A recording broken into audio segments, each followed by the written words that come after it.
नमस्कार दोस्तों, स्वागत है आप सबका हमारे YouTube channel real one education पर। मैं हूं जयप्रकाश। आज हम लोग देखेंगे ट्रिपल सी एग्जाम में पूछे गए कुछ महत्वपूर्ण प्रश्नों के बारे में, और वो भी सभी प्रश्न वन लाइनर हैं और ऐसे प्रश्न हैं जो कि आपके पिछले कई एग्जाम में पूछे गए हैं और आगे भी पूछे जाएंगे, जो कि इस महीने में ये प्रश्न ऐसे हैं जो कि कई बार रिपीट हुए हैं। इसलिए आप वीडियो को ध्यान से और अंत तक जरूर देखिएगा, क्योंकि हो सकता है आपके भी एग्जाम में यही सेम प्रश्न पूछा जाए। इसलिए आप एग्जाम में बैठने से पहले एक बार वीडियो को शुरू से लेकर अंत तक जरूर देखिएगा। तो चलिए देर न करते हुए शुरू करते हैं। और आपके पास पहला प्रश्न है कि एमएस वर्ड में स्पेलिंग को सही करने वाले सॉफ्टवेयर को क्या कहते हैं? तो आपका करेक्ट आंसर है स्पेल चेक। और नेक्स्ट प्रश्न है कि सारे वर्ड डॉक्यूमेंट का डिफॉल्ट साइज एक्सटेंशन क्या है? तो आपका करेक्ट आंसर है DOC। और नेक्स्ट प्रश्न है, तीसरा प्रश्न है कि किसी कॉलम में टेक्स्ट प्रायः अलाइन होते हैं? तो आंसर है आपका लेफ्ट में। और चौथा प्रश्न है कि एक्सेल में किस विकल्प में प्रयोग से चार्ट बनाए जाते हैं? तो आंसर है आपका चार्ट विजार्ड। और नेक्स्ट प्रश्न है कि बाय डिफ़ॉल्ट डॉक्यूमेंट किस मोड में प्रिंट होता है? तो आंसर है पोर्ट्रेट। और नेक्स्ट प्रश्न है कि नई स्लाइड में के लिए कीबोर्ड शॉर्टकट क्या है? तो आंसर है आपका Ctrl+N। और नेक्स्ट प्रश्न है कि MS वर्ड डॉक्यूमेंट में अक्षरों के नीचे लाल हरा का निशान क्या दर्शाता है? तो आपका आंसर है स्पेलिंग में त्रुटि। और नेक्स्ट प्रश्न है कि एक्सेल में सेल की पहचान निम्न में से कौन करता है? तो आपका करेक्ट आंसर है एड्रेस। और नौवां प्रश्न है कि प्रयोक्ता दस्तावेज जो नाम देते हैं उसे क्या कहते हैं? तो आपका करेक्ट आंसर है फाइल नाम। और नेक्स्ट प्रश्न है कि विद्यमान डॉक्यूमेंट को परिवर्तित करना डॉक्यूमेंट की क्या कहलाता है? तो आंसर है आपका एडिटिंग। और इसके बाद नेक्स्ट प्रश्न है कि समग्र डॉक्यूमेंट सिलेक्ट करने के लिए निम्नलिखित में से किसे प्रयुक्त किया जाता है? तो आंसर है आपका Ctrl+A। और नेक्स्ट प्रश्न है कि MS एक्सेल में चार्ट बनाने के लिए कौन सा विकल्प सही है? तो इंसर्ट मेन्यू और चार्ट्स। और नेक्स्ट प्रश्न है कि किस कमांड की सहायता से हम किसी दस्तावेज को बचा सकते हैं? पूछा गया है कि किस कमांड की सहायता से हम किसी दस्तावेज को बचा सकते हैं? तो आंसर है आपका Ctrl+S। और नेक्स्ट प्रश्न है कि शब्द संसाधन में डॉक्यूमेंट के भीतर टेक्स्ट को एक स्थान से दूसरे स्थान पर ले जाने वाले को क्या कहते हैं? तो आंसर है कट एवं पेस्ट। और इसके बाद नेक्स्ट प्रश्न है कि स्प्रेडशीट में डाटा कैसे ऑर्गेनाइज होता है? तो आंसर है आपका रोम एंड कॉलम्स। और नेक्स्ट प्रश्न है कि टेक्स्ट आधारित डॉक्यूमेंट तैयार करने वाले सॉफ्टवेयर को क्या कहते हैं? तो आंसर है आपका वर्ड प्रोफेसर। और नेक्स्ट प्रश्न है कि स्प्रेडशीट प्रोग्राम में किसके संबंध वर्कशीट और डॉक्यूमेंट होते हैं? तो आंसर है आपका वर्कबुक। और नेक्स्ट प्रश्न है कि किसी कॉलम में टेक्स्ट प्रायः कौन सा अलाइन होते हैं? तो आंसर है आपका लेफ्ट।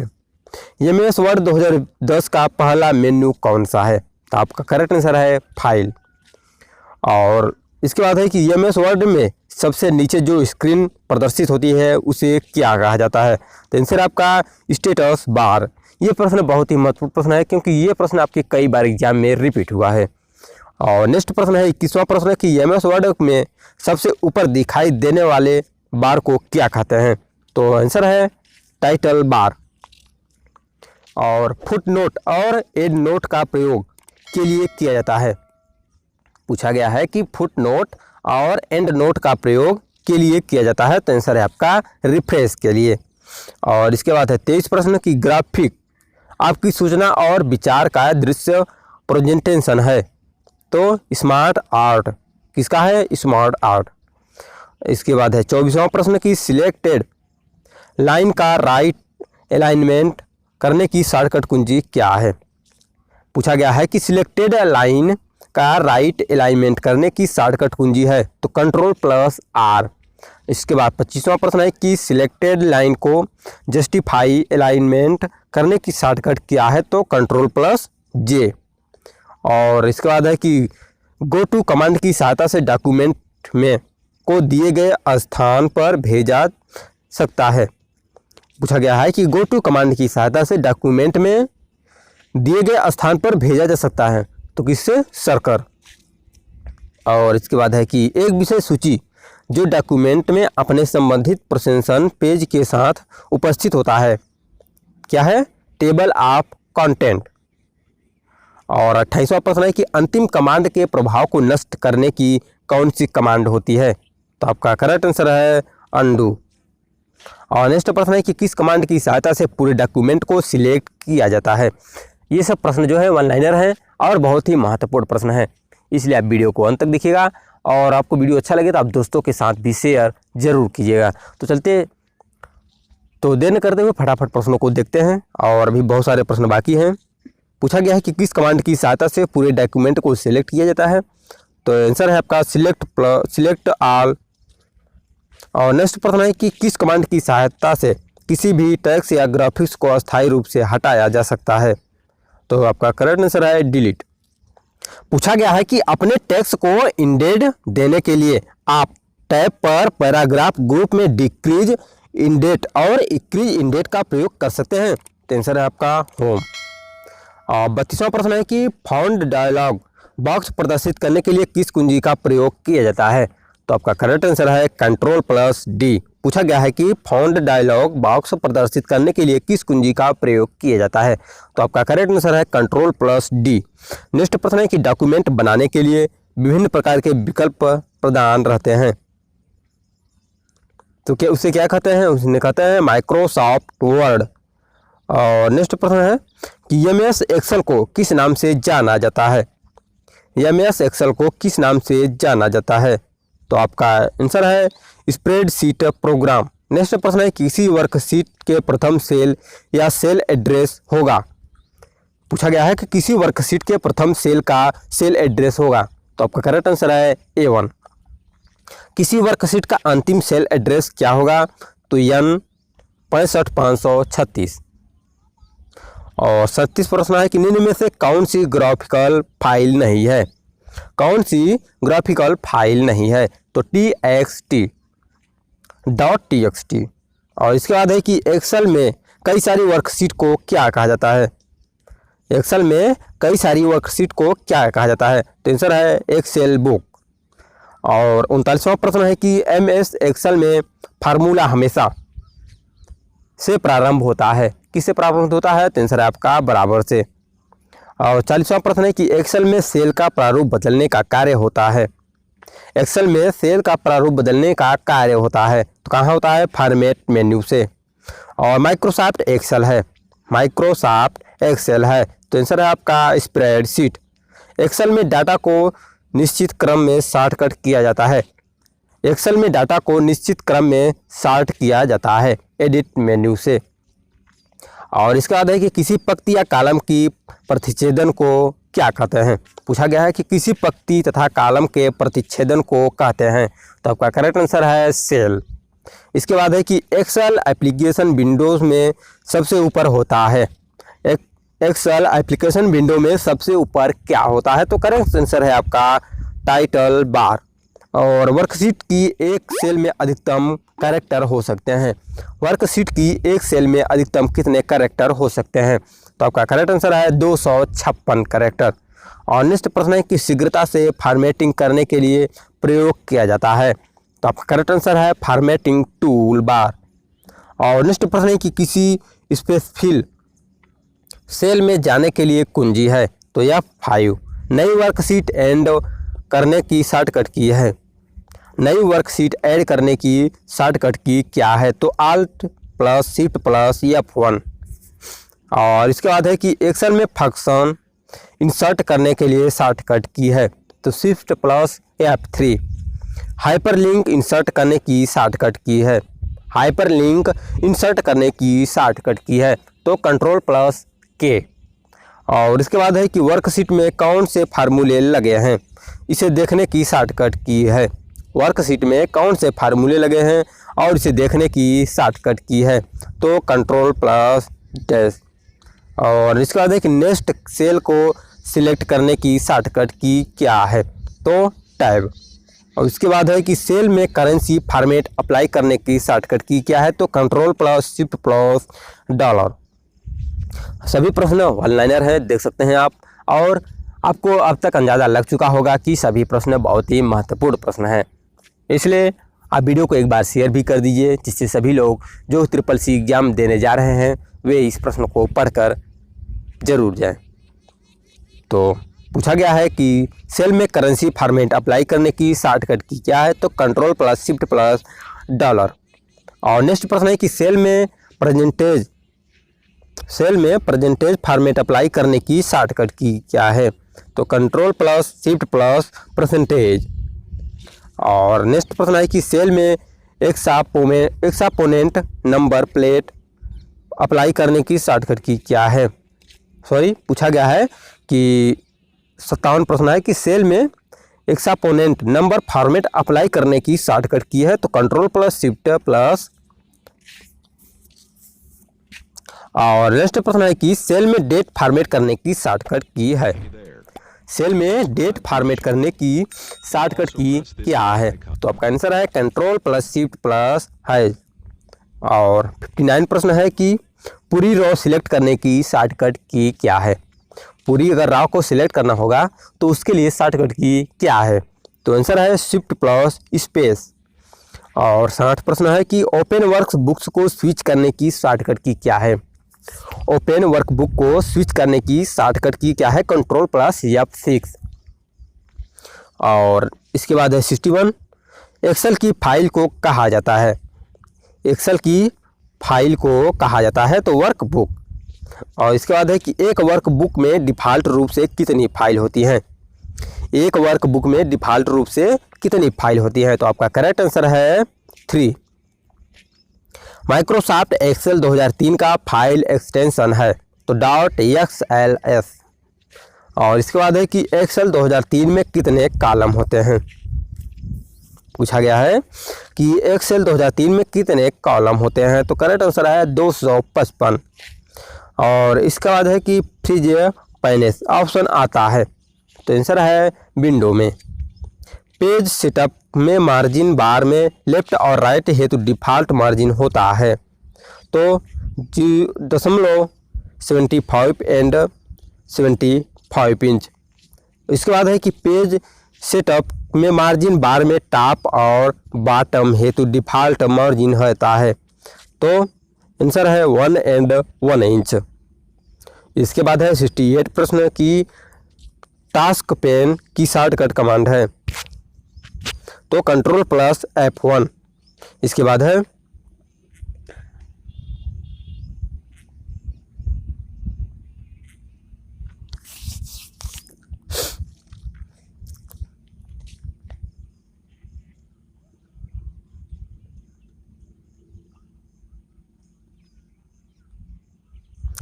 चयनित सेल 69 प्रश्न है कि चयनित सेल रेंज में चार्ट करने की शॉर्टकट कुंजी क्या है, तो F11। इसके बाद प्रश्न है कि एक सेल में वर्तमान दिनांक इंसर्ट करने की शॉर्टकट कुंजी क्या है, तो कंट्रोल प्लस कामा। और 71 प्रश्न है कि चयनित संपूर्ण कॉलम को छिपाने की शॉर्टकट कुंजी क्या है, तो कंट्रोल प्लस 0। और 72 प्रश्न है कि चार्ट पर स्थित बॉक्स को प्रत्येक रिकॉर्ड का नाम रखता है, क्या कहलाता है, तो लेंगेंड। यदि आप शीट में कोई रिकॉर्ड गलती से मिटा देते हैं तो उसे पुनः प्राप्त करने के लिए कौन सी कमांड का प्रयोग करते हैं, तो आंसर है आपका अंडो। और 74 प्रश्न है कि जहां रो तथा कॉलम मिलते हैं आप उसे क्या कहते हैं। बहुत ही महत्वपूर्ण प्रश्न है कि जहां रो और कॉलम मिलते हैं आप उसे क्या कहते हैं, तो आपका करेक्ट आंसर है हम उन्हें सेल कहते हैं।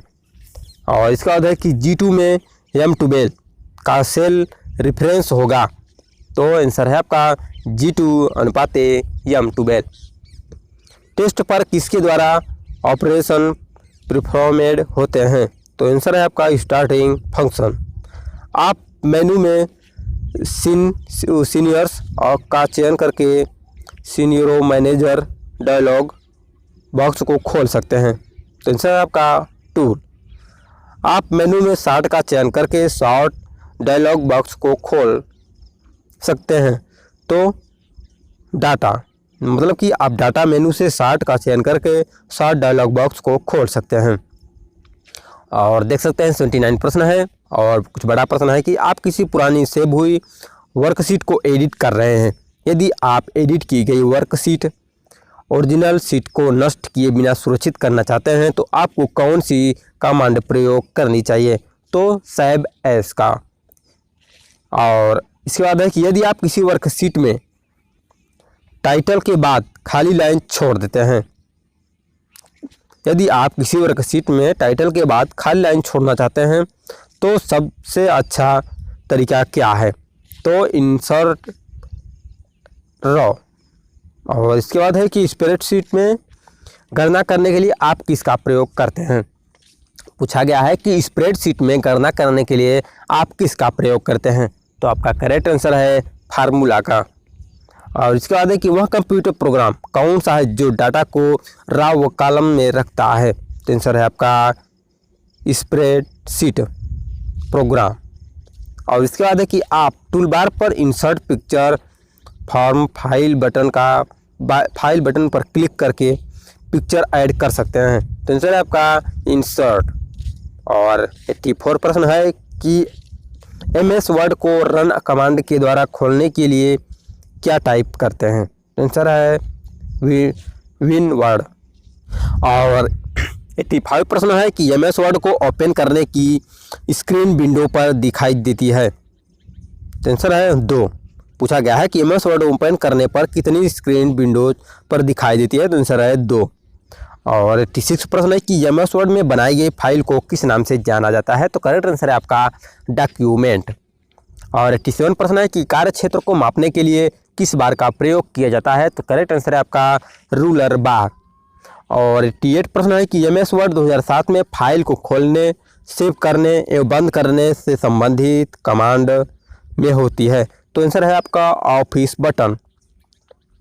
89 प्रश्न है कि किस कमांड द्वारा डॉक्यूमेंट को प्रिंट करने से पूर्व देख सकते हैं? तो आंसर आपका प्रिंट प्रीव्यू। और 90 प्रश्न है कि सिलेक्ट लाइन को बोल्ट करने की शॉर्टकट कुंजी क्या है? तो Ctrl+B। और इसके बाद है 91 प्रश्न की सिलेक्टेड लाइन को अंडरलाइन करने की शॉर्टकट कुंजी क्या है? तो Ctrl+U। और इसके बाद नेक्स्ट प्रश्न है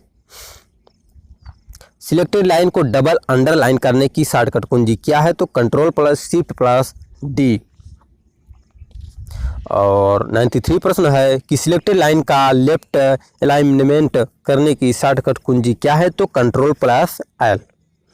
और पैराग्राफ या लाइन को सेंटर लाइन करने के लिए किस कुंजी का प्रयोग किया जाता है? तो Ctrl+E का। और 95 प्रश्न है कि MS वर्ड 2010 का पहला मेन्यू कौन सा है? तो आपका करेक्ट आंसर है स्टेटस बार। और 96 प्रश्न है कि MS वर्ड में सबसे ऊपर दिखाई देने वाली बार को क्या कहा जाता है? पूछा गया है कि MS वर्ड में सबसे ऊपर दिखाई देने वाली बार को क्या कहा जाता है? तो आंसर है टाइटल बार। और 97 प्रश्न है कि फुट नोट एड नोट का उपयोग के लिए किया जाता है? तो करेक्ट आंसर है रिफ्रेश। 98 प्रश्न है कि ग्राफिक आपकी सूचना और विचार का दृश्य प्रेजेंटेशन है। स्मार्ट आर्ट क्या है? Smart art. पूछा गया है कि ग्राफिक आपकी सूचना विचार का दृश्य प्रेजेंटेशन है? तो आंसर होगा आपका स्मार्ट आर्ट। और 99 प्रश्न है कि सिलेक्टेड लाइन का राइट अलाइनमेंट करने की शॉर्टकट कुंजी क्या है? तो Ctrl+R। और इसके बाद है कि सिलेक्टेड लाइन को जस्टिफाई अलाइनमेंट करने की शॉर्टकट कुंजी क्या है? तो Ctrl+J। इसके बाद है कि गो टू कमांड की सहायता से डॉक्यूमेंट में को दिए गए स्थान पर भेजा जा सकता है? किसके द्वारा? तो आंसर आपका कर्सर के द्वारा। और 102 प्रश्न है कि एक विषय सूची है जो डॉक्यूमेंट में अपने संबंधित रेफरेंस पेज के साथ उपस्थित होता है? तो टेबल ऑफ कंटेंट। और इसके बाद है कि अंतिम कमांड के प्रभाव को नष्ट करने के लिए कौन सी कमांड होती है? तो आंसर है आपका अनडू कमांड। और किस कमांड की सहायता से पूरे डॉक्यूमेंट को सिलेक्ट किया जाता है? तो Select+All की सहायता से। तो उम्मीद करता हूं कि ये वीडियो आपको अच्छा लगा होगा। यदि आप नए हैं तो चैनल को सब्सक्राइब और वीडियो को लाइक भी जरूर कीजिएगा। मिलते हैं किसी ऐसे ही प्रश्नों के साथ नेक्स्ट वीडियो में। आज के लिए बस इतना ही।